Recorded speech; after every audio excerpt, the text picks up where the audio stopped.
Silver and Blue podcast. I'm your host, Nate Sanchez. Joining me, as always, is my co-host, Corey Douglas. Corey, this is now 4 straight Mondays. We've gotten to do a little Victory Monday celebration. How are we feeling? Cowboys are 4-1 with another big win.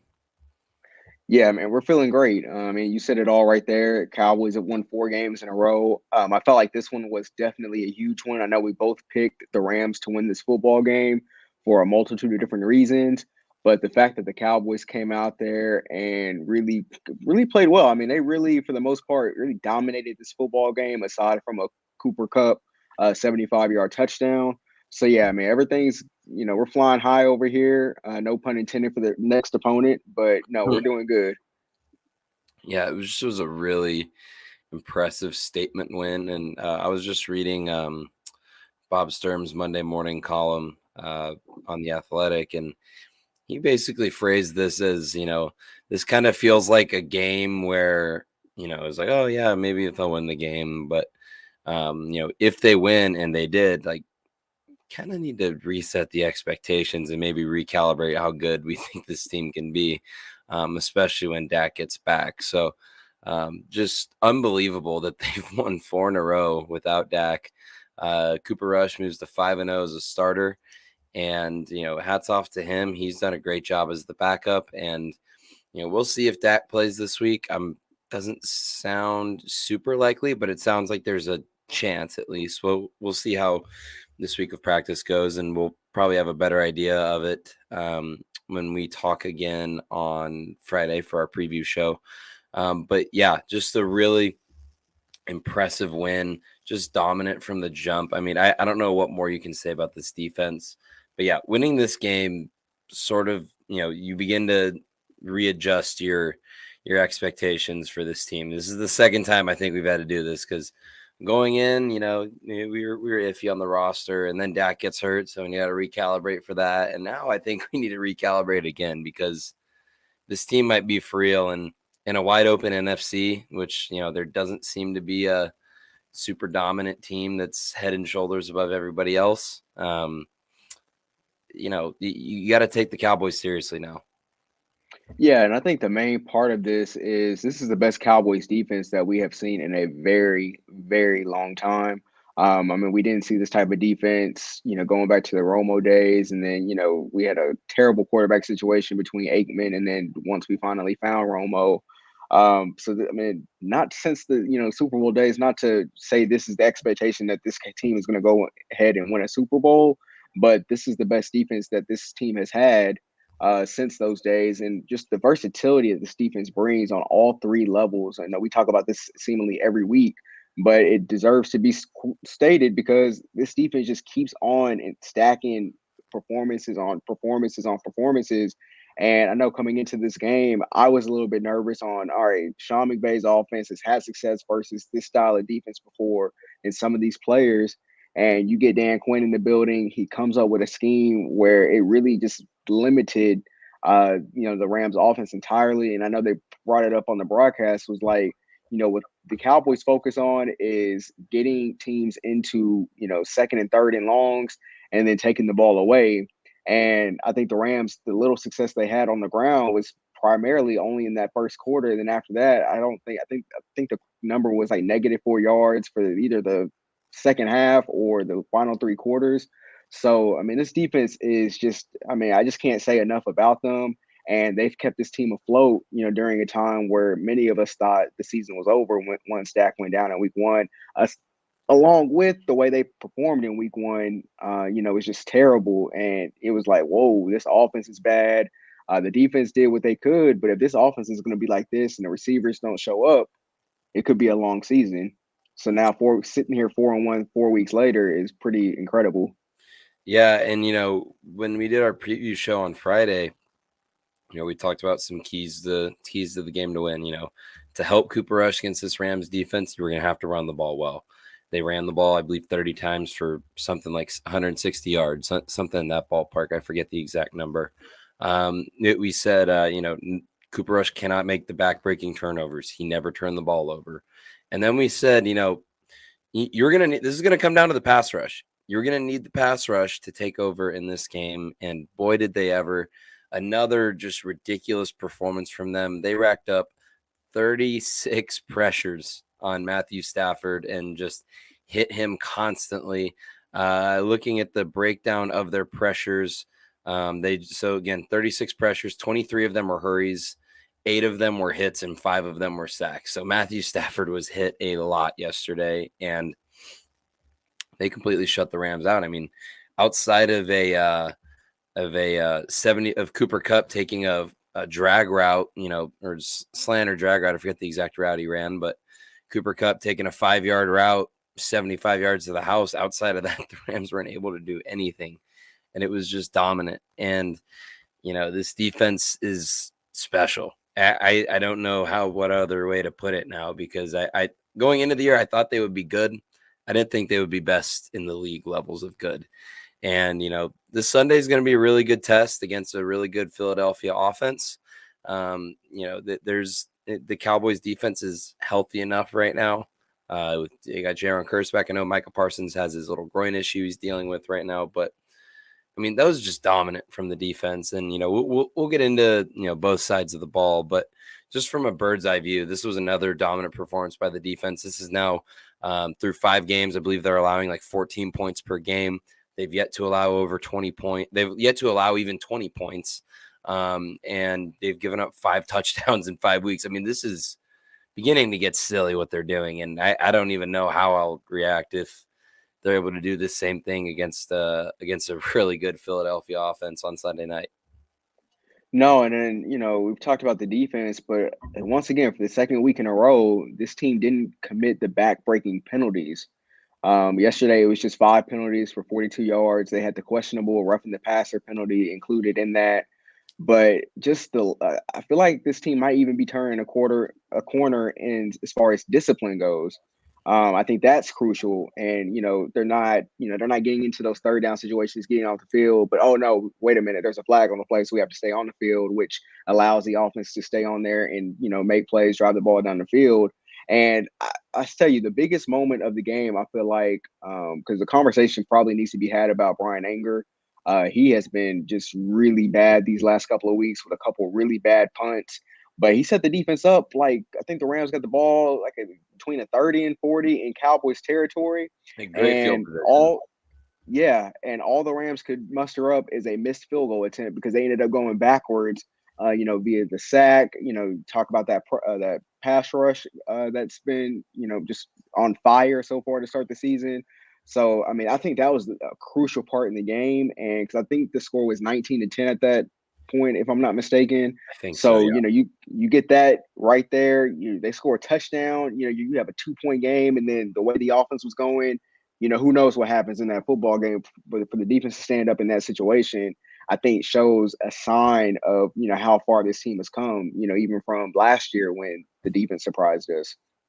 Yeah, absolutely. So it's just dominant what they're doing. Let's take a closer look at the defense, and let's start with that defensive front. Just general pass rushing numbers. I know different sites chart rushing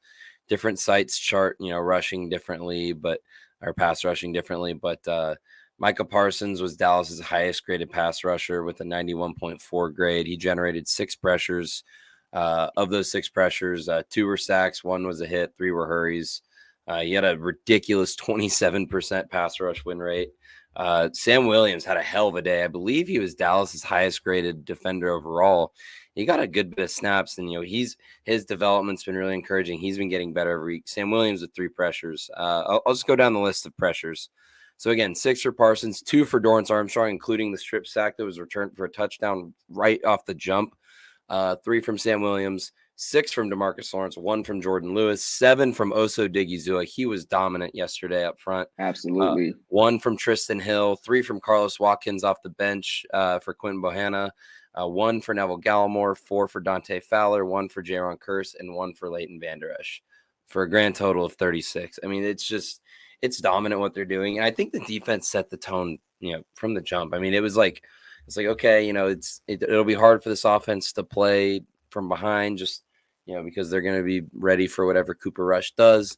And, by the time Cooper Rush took his first snap, it was 6-0 Dallas. And, he had the ball deep in Dallas territory up 6-0, or deep in Rams territory up 6-0, trying to make it, 13-0 or 9-0, or you know how it went. But it's just special what they're doing, and they're just deep up front. I mean, the fact that Carlos Watkins was able to come in and give them good snaps off the practice squad. Again, Oso Digizua seems to have really taken a second-year step. He's quietly been really good, and he's been an unsung hero. I still think they could stand to get a little bit more help up front. I wouldn't be opposed to trading for another defensive lineman or a defensive tackle just to make a strength into a superpower and just go all in on this defensive line, because they are absolutely wrecking game plans, and they're making it impossible for offenses to do anything. And even yesterday, they were significantly better against the run than they have been. So it was just up front, it was special what they were doing yesterday, and especially with a banged up Micah Parsons, who he wasn't able to really change directions, but he said he could still rush, and boy, did he ever. I mean, he had 2 sacks in the second half after getting hurt. It's just you run out of ways to describe this defense with how they've been playing. Yeah, I mean, like I said, this was a talented, offense, although they haven't really been, showing it from the Rams' perspective so far this year. I don't know what's going on with Stafford besides like the offensive line just being horrible. Allen Robinson, one of the keys to the game yesterday, I thought coming into it was, all right, Kupp is going to get his, and we saw that over 100 yards once again, 75-yard touchdown. Dude is ridiculous. You're not stopping him. So coming into the game, I said it. I was like, okay, Kupp, you can have your 100 yards and, even the touchdown that you got. Fine, cool. You got it on our best corner. Salute to you. I'm cool with that. But what you couldn't allow is for Allen Robinson to get going, Higbee to get going, Cam Akers out of the backfield. And when you look at all three of those guys, I mean, Higbee had 7 catches, 46 yards. Not worried about that. Atwell got behind Diggs on that one long one, but that was a perfectly thrown ball. Trevon Diggs showed the makeup speed to get right there. He just couldn't quite extend his arm, or it looks like he just mistimed his the swipe. So the 54-yard catch, but that's one play. Allen Robinson, 3 catches for 12 yards. I mean, those type of minimal yardage is not going to beat you. I mean, I said it earlier. Dan Quinn focuses defense on not allowing the big play, making the offense play from behind the chains, and they did that perfectly yesterday. And even Stafford's 308 yards, it really didn't feel like it was an impactful 308 yards, because some of that came on that last possession where he ended up eventually getting sacked and fumbling and then throwing a pick later in the game as well. So I mean, the defense is, they're doing what they need to do on a week-to-week basis and exceeding expectations. And like I said, with a backup quarterback, you can't ask for more. Yeah, and again, like I said earlier, they were just so much better against the run. Rams had 15 carries for 38 yards.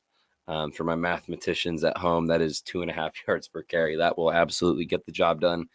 They got off the field on third down all day long. Rams were 6 of 17 on third down. I mean, they've been terrific across all levels. One person I did want to talk about was, I guess in position, was the linebackers. I thought the linebackers were much better yesterday. Looking at Leighton Vander Esch and Anthony Barr, they were both terrific. And I thought this was Anthony Barr's best game with Dallas. Looking at the coverage grades, they were both much better in coverage, in my opinion. Vander Esch was their highest graded coverage player yesterday. He was targeted twice and only allowed 1 catch for 4 yards. Where's Anthony Barr? Anthony Barr was targeted 4 times, give up 4 catches for 25 yards. I mean, they were both significantly better yesterday. And then looking at PFF has a statistic just called stops, and they basically explain that in their key as defensive stops. It's a tackle that constitutes a failure for the offense. Basically, do you make a tackle that shuts down a play? And Anthony Barr was tied with Micah Parsons for the team lead with 3 of those yesterday. Donovan Wilson was again awesome. Just across the board, these guys were, they were flying around, and it's just a fun brand of football to watch, at least defensively. Offense we'll get to in a minute. There's some concerns, and that's putting it nicely, but this defense is legitimately fun to watch, and I can't really recall a time I've ever watched a Cowboys team and gotten excited whenever the defenses come on the field. Like, as like a fan, and just like somebody that loves watching football, like they're really fun to watch. It's a really good brand of football. I mean, they fly to the ball.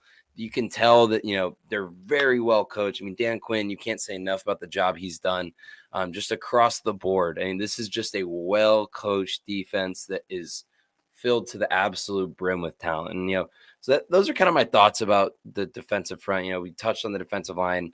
Demarcus Lawrence was, again, awesome. We haven't talked about him enough. I mean, I heard I think I heard the Locked On Cowboys podcast say, I mean, this is the best football Demarcus Lawrence has played in his whole career. And I don't think that's a ridiculous statement at all. I think this has been some of the best we've seen him play.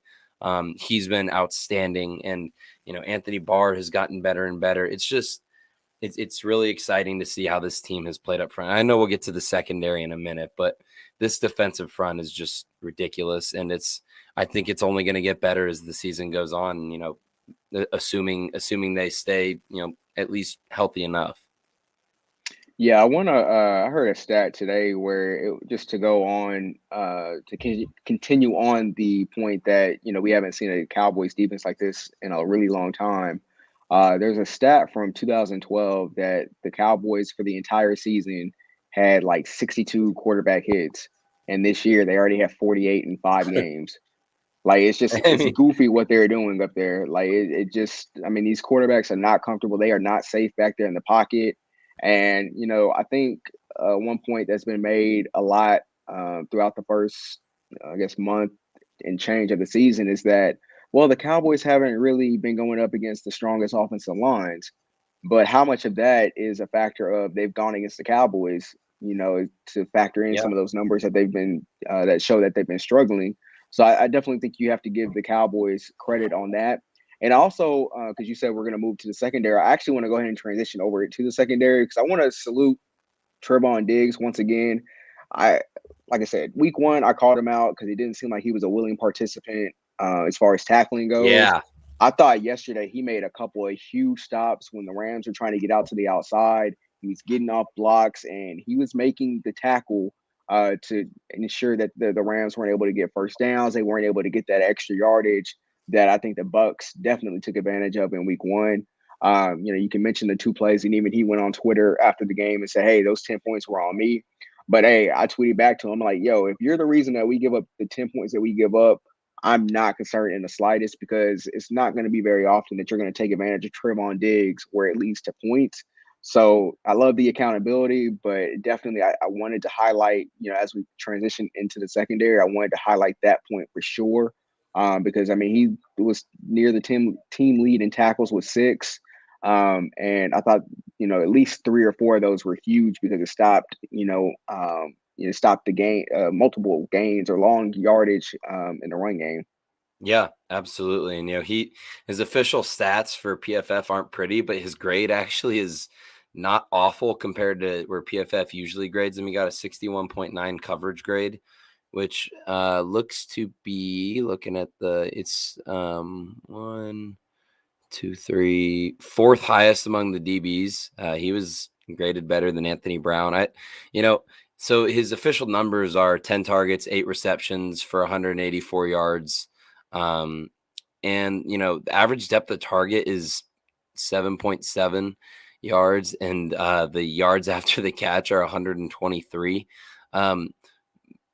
Most of that came on the Tutu Atwell deep shot and the Cooper Kupp play. And like neither of those plays, like if you watch them, like it wasn't awful coverage at all. Both of them were just great throws from Stafford, and especially the deep ball to Atwell.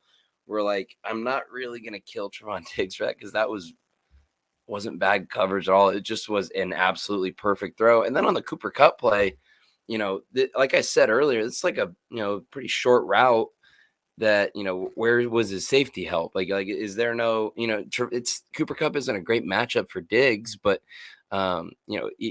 like that shouldn't have been a 75-yard play. Like he wasn't beat for 75 yards. Like he just was behind a little bit on a drag route. There was a really good throw and there wasn't a safety to help him track that down. So his numbers are a bit inflated this week, but I thought he was a lot better than, his receptions and yards given up indicates. Yeah, the only thing I would say on the Atwell play is because I mean he did one. The positive thing is he showed the makeup speed to be able to get there and just miss time his swipe. I will say coming out, I think this is part of Malik Hooker because he was the safety on the play that was supposed to be playing deep coverage.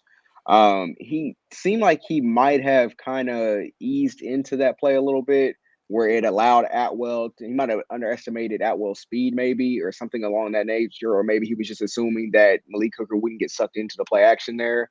So that was the only thing Mhm. I could say about that play where that's kind of why he got the free release and was able to get behind him a little bit. It's just I think his like I said, I don't know if he just misread or misjudged how fast Atwell was, but I think that definitely played a part into that long gain. But like you said, that's going to happen as a corner. And then, like you said, the crossing route, Cooper Cup. I mean, he's doing that to everybody. And once Cooper Cup, one thing on that play, it was crazy. Like Cooper Cup doesn't seem like the fastest dude on the field, Man, he turned on but the jets. he took off on that play. Like I Yeah, saw Trevon Diggs, like he was huffing and puffing and running after him, but it didn't even really get close. I mean, Cooper Cup basically jogged into the end zone, once he got to like the 15. It was just that was impressive to me. yeah, that was an unbelievable play by Cup, honestly, and that was one of those where you just kind of tip your cap a little bit. But yeah, again, I thought Diggs was a lot better than that indicated, and I think that his numbers are inflated by the Cup play, and he was better than that indicates, and again, his tackling was a lot better in my opinion. I mean, he made some really good open field tackles, especially with some. I mean, I think one or two of them were Rams running backs, where it was big Darrell Henderson coming at him, and he didn't shy away from it. And his tackling has always been an issue, especially in run support, and his tackling has been a lot better recently. So I'm looking forward to again, this is not to indicate that he was bad because he wasn't bad yesterday. But I'm definitely looking forward to a little bit of a bounce back performance from Diggs in the box score in terms of receptions and yards given up because he was better than that indicated, at least in my opinion.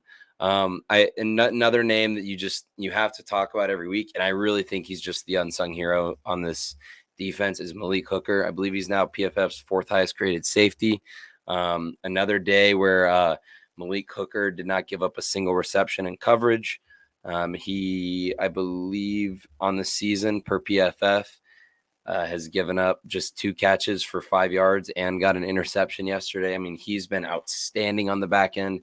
Donovan Wilson had another really strong day, and I'm looking at the coverage grades here, and Donovan Wilson was 5 targets, 3 catches, 16 yards, nothing there.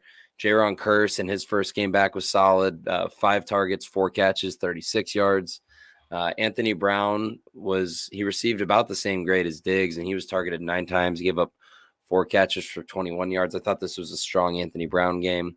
And then Jordan Lewis gave up 3 catches on 4 targets for 19 yards. So it wasn't the strongest game from the secondary. I feel like this was once again kind of all about the pass rush and the defensive front, but I thought the secondary was really solid. I just continue to be impressed with these safeties, especially with Jaron Kearse back. And I know everyone talks about Donovan Wilson, and rightfully so, but Malik Hooker has just been so under the radar good for this team. I mean, he's been outstanding, and the further he gets away from his injury history, the better he's gotten.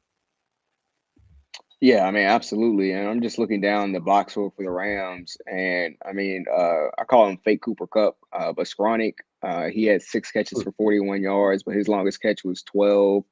Darrell Henderson had 4 out of the backfield for 30 yards. Longest was 15.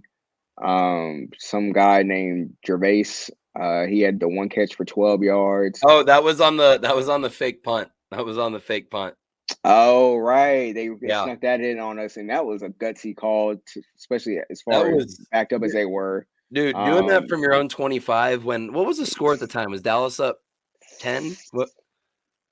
I think it was 16-10. I think it was 16. Yeah, I think so. Doing that when you're down 6 on your own 25 is lunatic activity, and it worked. But Yeah, man, like that was if the guy a would have gutsy just call. turned around, I think it was 57 for the Cowboys, I want to say. If he would have just turned around, I don't that play wouldn't have been successful, but they got it, and that was their and at that point, you always say when you start going to trick plays, that is just admitting defeat at that point. Even if it worked, it's just like, okay, we have nothing for these guys, and we're just going to throw out the entire book and kind of see what happens. And that was their shot at trying to get momentum.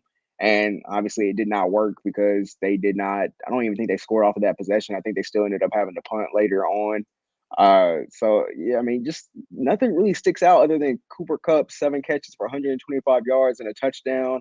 I mean, it just locked down pretty much. I mean, there was just nothing there for the Rams to do. And like I said, Stafford got the 308 yards, but like I said, it wasn't an impactful 308 yards. Not at all. All those aren't the same, and it took 42 attempts to get, to those to that yardage. So, statistically, statistically,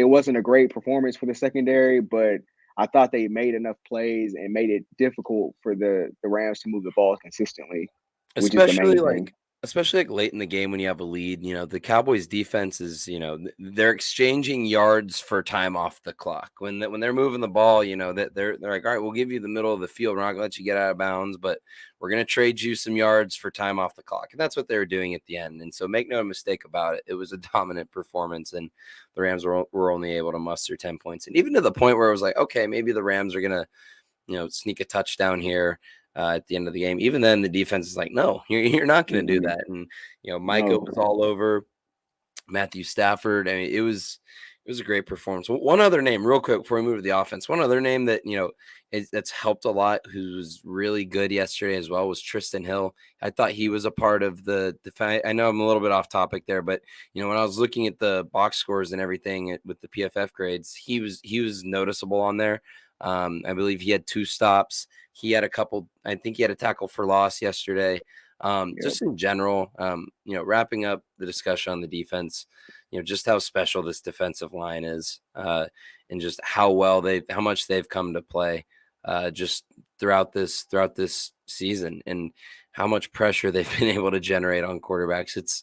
It's really getting ridiculous, and they're just so tremendously deep up front. I mean, it's really ridiculous how deep they are. So, this week is definitely a good test. The Philadelphia offensive line is probably the best one they've seen. And I think that they're going to get really tested. And, it's going to be a battle of strength on strength. And, we'll talk about that whenever we preview Philly later in the week. But hats off to the defense. That was absolutely dominant. Let's talk about the offense. And I got to say, I can't say there's going to be many games where your offense musters, I believe, 10 first downs and 101 passing yards. I think it was, when you take away sacks, their net passing yards was like 76, I think, how many yards they lost on rush sacks. Stat from Bob Sturm earlier today. Here's the last time a Cowboys team won a road game with less than 80 yards net passing. October 12th, 1975 at New York. He said it happens every 47 years or so. I mean, they won because of the defense, but the offense did just enough. They did just enough, and that's all you can really ask for with the backup quarterback. Yeah, I think, I mean, like you said, the 10 first downs, they ran 53 total plays, 239 total yards. They had 12 drives, punted on 6 of them. No turnovers, which is, I think, the most important thing, especially in a game like that where the defense is controlling it, where they got the defensive touchdown early. They got the block punt to set them up early. So at that point, it's just about, hey, we're not going to lose the game. We're going to kind of run the football. And I thought the last drive, where I believe they had the ball for like 5.5 minutes, where they Yep. pretty much ran it on every single down. I thought those type of drives just establish or just show the toughness that this team is displaying this year, which is definitely something that the Cowboys went into the offseason after getting bullied by San Francisco in the playoff game, that they said, hey, we got to correct this. And this, that's playoff football. When you can line it up, when the opposing defense knows you are going to run the football and you can still do so successfully and pick up first downs and stay on the field.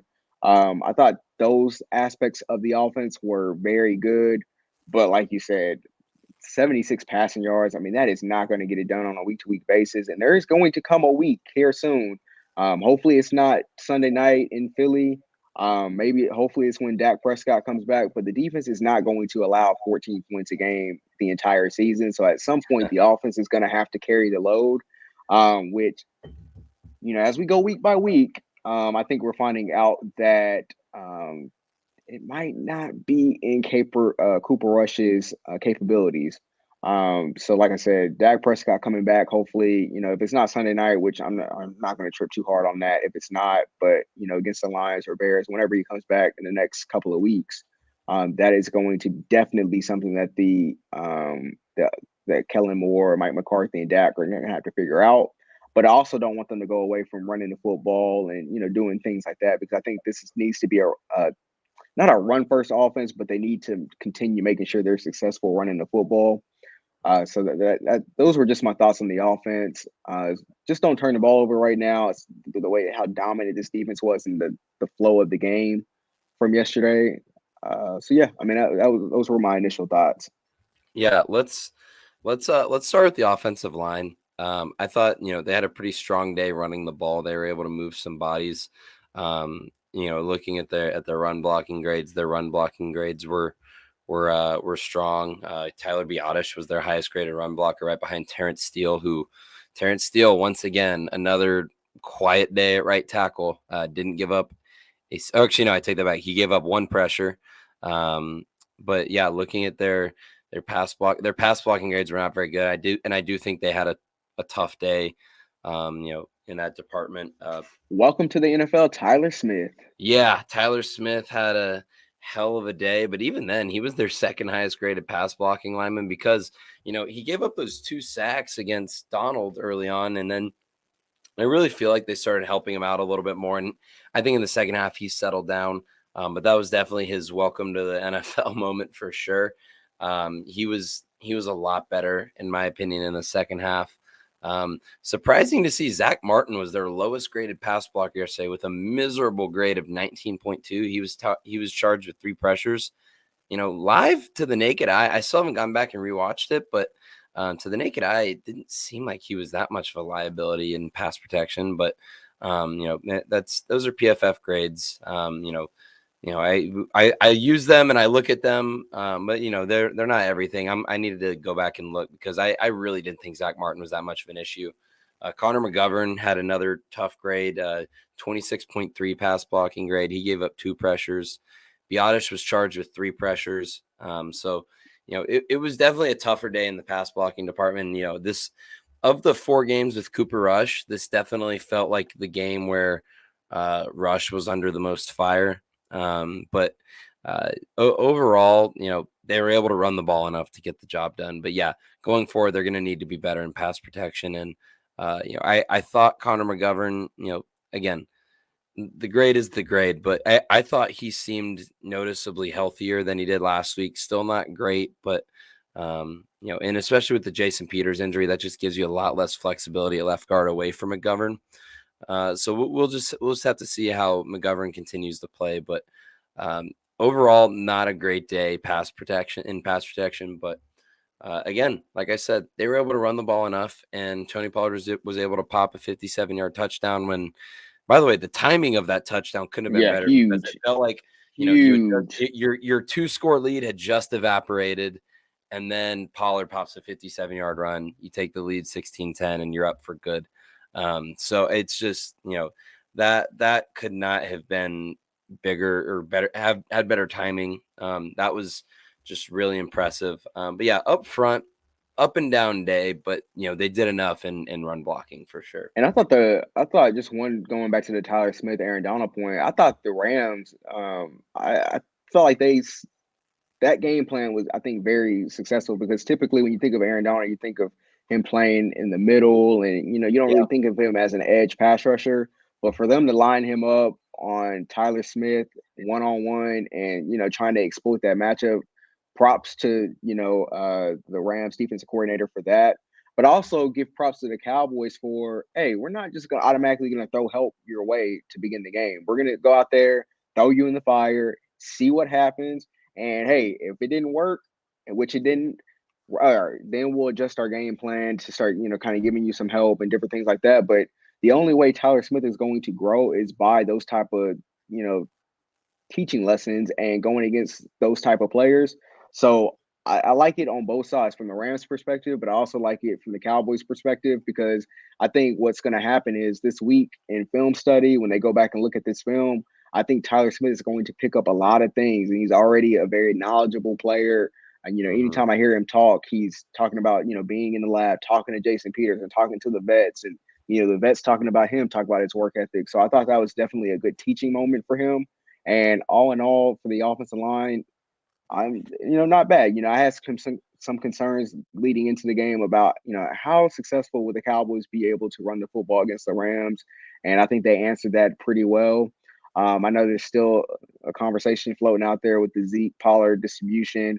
I get it. I think Zeke ended up with 22 carries. Tony Pollard ended up with 8, but I thought Zeke played pretty well yesterday. And he picked up first downs when the offense needed first downs. And that's Zeke's job at this point. And, he's going to take that beating so Pollard can come in fresh and, explode for, that 57-yard run like he did. And like you said, the timing of that was just phenomenal because, like you said, the 9-point lead was gone already. Cooper Kupp had just come Yeah. off that 75-yard play.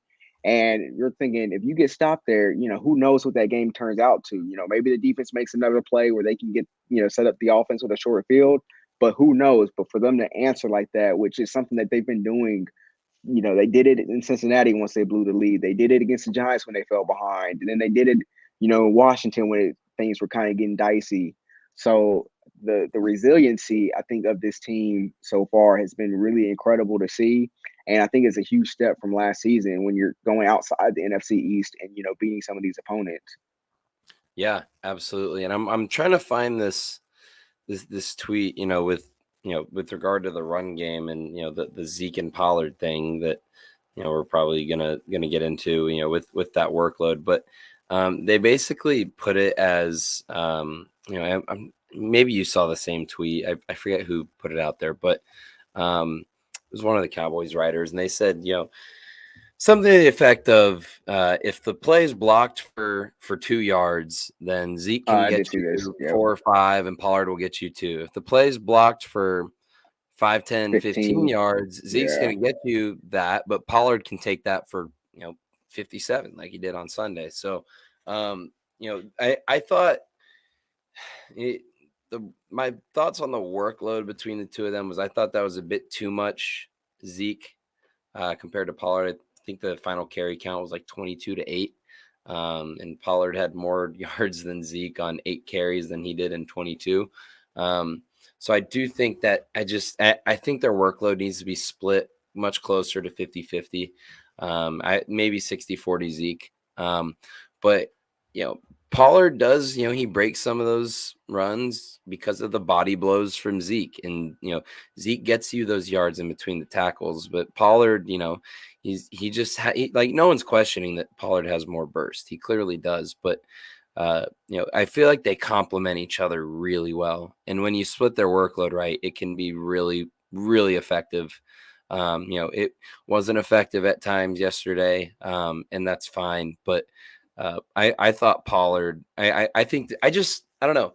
I think they complement each other really well. And yesterday wasn't great in terms of the split of the workload, but I think generally Dallas has done a much better job this year than they did last year in terms of splitting that workload up because and maybe I'll have to go back and look at last year's numbers to see if that confirms what my eyes are telling me, but this year, at least, they seem to be rotating them in much more effectively. We still haven't really gotten that usage of Pollard in the passing game that we were promised in the preseason.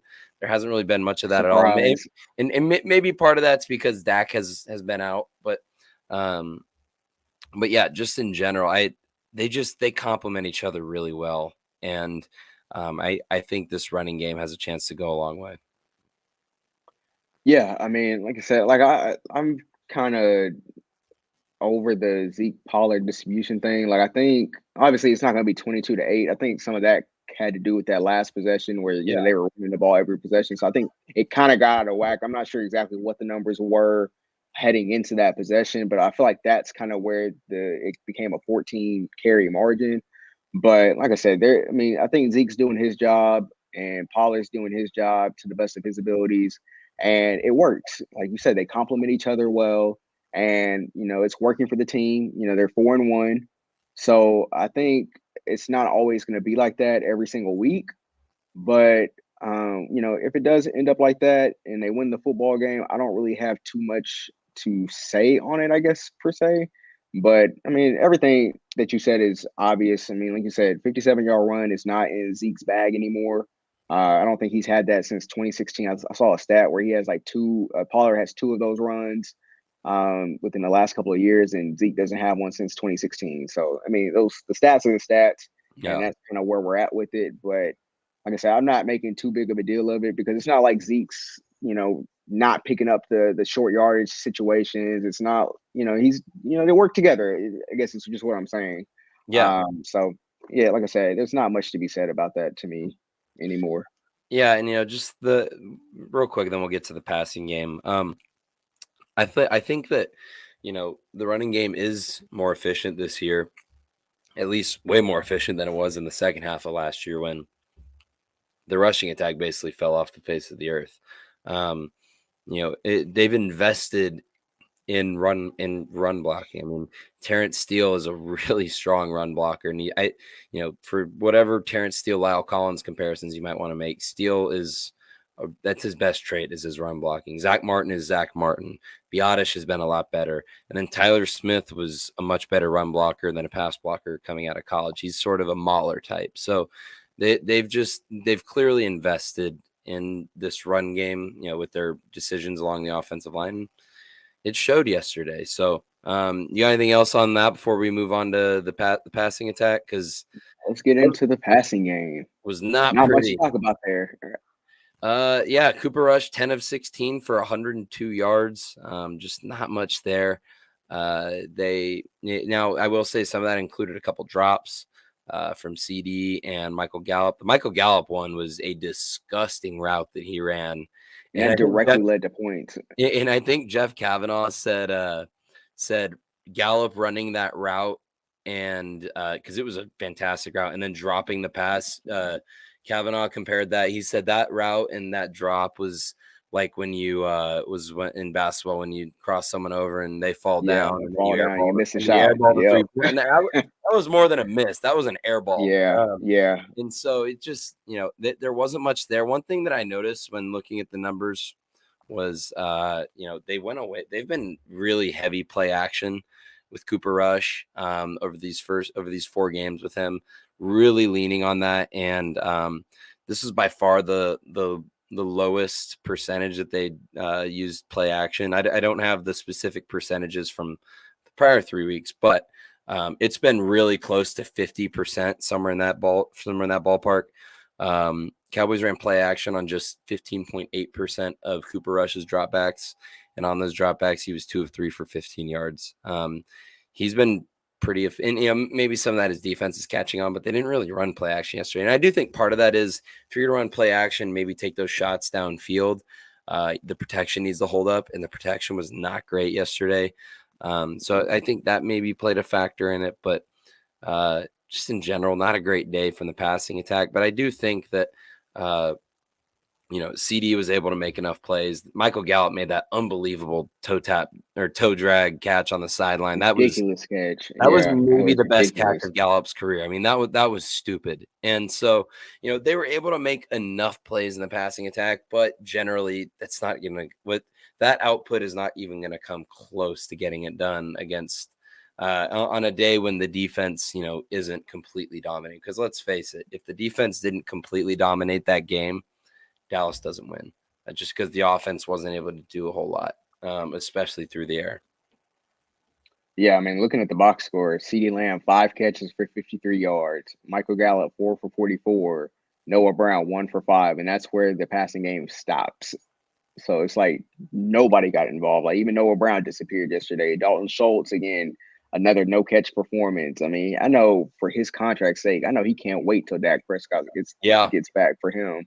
So yeah, like I said, like this was going to be a short conversation regarding the passing game. Not a lot there, but again, they didn't need to be a lot there. But the biggest thing is Cooper Rush had no touchdowns, but he had no turnovers either. Which in a game like that is, that's how you get beat when you're not moving the ball on offense, and then you complement that with turnovers or penalties. And the Cowboys didn't have either of those yesterday. Really, I mentioned the penalties early in the game, only 5. And then the turnover battle, the Cowboys won 3-0. And that is how you win 22-10 on the road against the defending Super Bowl champs. especially with the backup quarterback. And Cooper Rush was Yes. only charged with 1 turnover worthy play. So he had a couple the week prior. Just in general, I mean, we're seeing his limitations, and thankfully the defense is terrific, and it's magnified Cooper Rush's limitations a whole lot less. One other thing about the offense that, again, I keep bringing him up, but like, I mean, he's the writer that I read the most. Bob Sturm's Monday morning article, he said, one thing that's helping whenever you're playing with a backup quarterback that's really helping the offense, and you're not forced to throw the ball, and you're not asking Cooper Rush to do a whole lot. In his Monday morning column, he noted there's been 240 minutes of football played in these 4 games. Dallas has trailed for just 12 minutes and 37 seconds of those 240 minutes. Percentage-wise, Dallas has been ahead 67% of those 240 minutes. They've trailed for 5%, and they've been tied for 28%. So, I mean, that's a recipe for stealing games with the backup quarterback, because frankly, by normal starting quarterback standards, Rush hasn't been good. But by backup quarterback standards, he's been just what you needed, and he hasn't killed them. And the Dallas defense and the offense even has been able to stay in games and play with the lead. Playing with the lead makes life so much easier for a backup quarterback. So those are just my 2 cents on the offense and how they've gone. Again, there's no quarterback controversy. They've not saying they've won in spite of Rush, but it's kind of been in spite of Rush. But like, I also want to be careful when I say that, because I don't mean to take anything away from Rush. He's played admirably. He's been really solid as a backup, and he's done everything you could ask for. But yeah, that's kind of where we're at with this offense right now, and we'll see if Dak comes back this week, or if we have another week of Cooper Rush. Yeah, and I think going to that point of, trailing for that minimal of time or being tired for that minimum of time, it's just because every time I mentioned this earlier, every time they get in a situation where, the other opposing team, might, be gaining some momentum, or that, if you get stopped here, those possessions are turning into touchdowns. So whether it be because of Cooper Rush or just because the way the offense responds to adversity this year, I think that is what that is saying to all of us. So, like I said, as long as what Cooper Rush's job is right now, don't lose the football game. Yep. That's Don't turn the ball all you over. need. Just don't take a bad sack to take us out of field goal position if we're in field goal range. Don't throw the unnecessary pick. Like, I was watching, to take this off of the Cowboys just real quick, I was watching Trevor Lawrence play yesterday. He's the next Peyton Manning, when he was coming out of college type of thing. And he was in the red zone. He was rolling out to his right. Nothing was there. But instead of throwing the ball away, he throws it right to Stingley, the cornerback for Houston. It's just like those type of plays right there is what loses you football games. You're taking points off the board, and Cooper Rush is just not doing that right now. Yeah, absolutely. And it's really hard to complain about, Cooper Rush and, comparing to expectations. So let's one more thing before we close this out, and we'll get out of here. But it needs to be said, because he deserves a lot of credit and he received a lot of hate. But I'm getting uncomfortably confident with with Brett Maher's kicks. He's been, really under the radar awesome for Dallas. His official stats, he's 13 of 14 on field goals for 92.9%. And that one miss was a 59-yarder. So, like, I'm not going to kill him for missing a 59-yarder. He's 4 of 4 from 20 to 29 yards, and 2 of 2 from 30 to 39 yards, and 3 of 3 from 40 to 49 yards. His issues when he was in Dallas was not the long kicks. He had some really long kicks, but that 20 to 30 to 40 yard range, he was really dicey in, and that's putting it nicely. He's been awesome, and he's listed as 6 of 7 on extra points.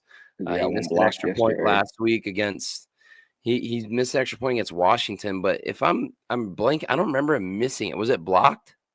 It was blocked. They had one yesterday because that's why it was 6-0, or maybe it was just no. It was the bad snap. It was yeah, the bad snap. You're right. Which is something that we didn't talk about on the preview show last week, but we lost our long snapper for the entire season. Yeah. And I heard, I believe this was Brian Broaddus that said this, but he had heard on Thursday that Maher had missed 3 kicks in a row during practice on Thursday, and they were kind of tossing the subject around like, damn, is a long snapper that important to where, he's impacting the success of the kicker? And that's something that we overlook, but luckily yesterday it didn't come back to bite us, aside from that missed extra point, or not the missed extra point, but the bad snap on the extra point that caused the Cowboys to be up 6-0 versus being up 7-0. So that was definitely an underrated thing that I was monitoring heading into yesterday's game. And I'm glad it didn't turn into anything more to where we didn't have to come in here today and talk about that, being a reason why we didn't, make a kick or, something of that nature. Yeah. So I do agree, but I did just have to shout out Brett Maher because like I said, I'm getting a little bit too confident whenever they trot him out there for a kick, just because he's been automatic through 5 weeks. So let's get on anything else, Corey. Let's get on out of here. Make sure to check out everything we're doing at the Dallas Sports Fanatic. Like I always say, check out our Cowboys account at Cowboys News 365. Check out our main account at Dallas_Fanatic. Check out our Instagram at DAL Cowboys Fanatic. You can get me on Twitter at Nate_Sant77. You can get Corey on Twitter at the Mr. Douglas with 2 S's. And again, make sure to check out everything we're doing at the Dallas Sports Fanatic. We have Rangers coverage, we have Stars coverage, we have Mavs coverage, and Corey and I and our writers are bringing you good Cowboys coverage as well.